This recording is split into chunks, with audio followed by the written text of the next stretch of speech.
যারা মানুষ খুন করেছে এদের মৃত্যুদণ্ড কার্যকর করা হবে। এরা যদি কাবাগরের ভিতরেও লুকিয়ে আশ্রয় নেয়, ওখান থেকে বের করে তাদেরকে আঙ্গিনায় এনে মৃত্যুদণ্ড তাদের উপর কার্যকর করা হবে। কাবার গিলাফের চাদরের ভিতরে যদি লুকিয়ে থাকে, ওখান থেকে টেনে বের করে তাদেরকে হত্যা করা হবে। এই 10 জনের নাম এক এক করে বলে দিলেন। যারা এরকম অপরাধী তারা আগেই টের পেয়ে গেছে। ব্যাকল 3 জন থেকে গেছে, ওদের উপর মৃত্যুদণ্ড কার্যকর হয়েছে। 7 জন বেঁচে গেছে। বেঁচে যাওয়ারা ম্যাক্সিমাম পালিয়ে গেছে। এর মাঝে একজন ছিল আমর ইবনে হিশাম, যাকে আমরা আবু জেহেল হিসাবে চিনি। তার ছেলে ইকরামা, সেও পালিয়ে গেছে, পরিবার ফেলে ইয়ামনে চলে গেছে। এই সাধারণ ক্ষমা ঘোষণার পরে প্রথমে পুরুষরা আল্লাহ রসুলের কাছে ঈমান গ্রহণ করেছেন, তারপরে মহিলারা আস্তে আস্তে এসে তারাও গ্রহণ করেছেন। যখন মহিলাদের শপথ গ্রহণ শেষ, তখন ইকরামার স্ত্রী তিনি আল্লাহ রসুলকে সামনে এসে সালাম দিয়ে বললেন, হে আল্লাহ রসুল, আমি একজন অসহায় মহিলা। আমার শ্বশুর মারা গিয়েছেন বদরের যুদ্ধে আপনাদের হাতে। আমার স্বামী একজন হত্যাকারী, খুনি। আপনি যে 10 জনের নাম ঘোষণা করেছেন, এর মধ্যে আমার স্বামীর নাম আছে। আপনি চেয়ে দেখেন, আমার এই 3টা মেয়ে বাচ্চা, আমি একজন মহিলা, আমাদের পরিবারে আর কোনো পুরুষ লোক নাই। আমি কি আপনার কাছে একটু আরজ করতে পারি?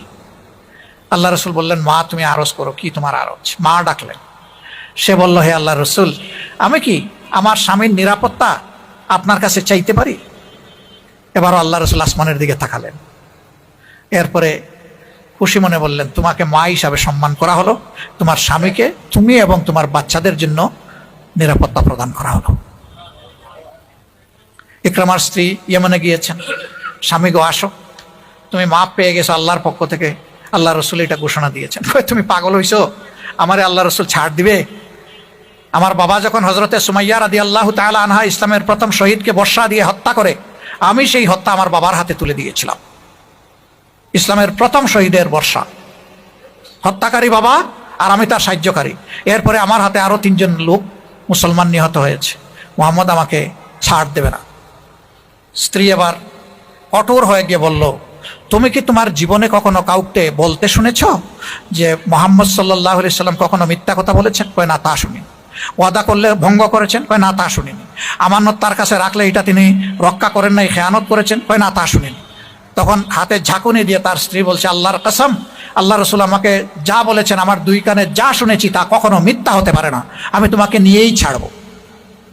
সে বলছে, আমার জীবনটা বিপন্ন করো না। আবার ঝাঁকুনি দিয়ে বলছে, তাহলে তোমার সাথে আমার সম্পর্ক থাকবে না। আমি আল্লাহ রসুলকে শতভাগ বিশ্বাস করি। এখন আর কি করবে? বেচারা ওয়াইফের কথায় চলে আসছে।